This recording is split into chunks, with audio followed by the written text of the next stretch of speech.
नमस्कार मु सत्यव्रत खंडाई आपण मानक एक सुंदर कविता वर्तमान कहवाक जाऊँ। एक निराट सत्य कथा उपर कविताटी आधारित मनर भावावेग को कविता माध्यम मु प्रकाश करुच्ची। आशा करे आपण मानक भल लगे।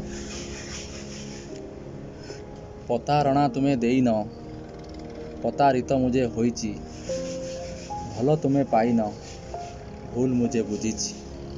प्रतिश्रुति किछि देइन संकल्पबद्ध बोली भाविची। स्वप्न देखिबाकू केबे कहिन स्वप्न रे केवल तुमको देखिची। हृदय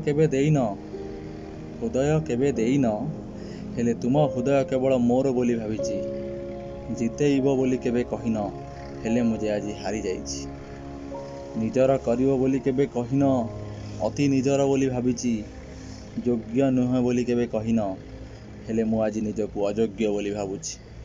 पतारणा तुम्हें देइन पतारित मुझे होइछि। फेरिब बोली केबे कहिन हेले मुझे तुम फेरिया बाटको चाहि बसिछि। कष्ट देव बोली केबे कहिन हेले दुखरे कष्टरे मुझे आज भांगी पड़िछि। पतारणा तुम्हें देइन पतारित मुझे होइछि।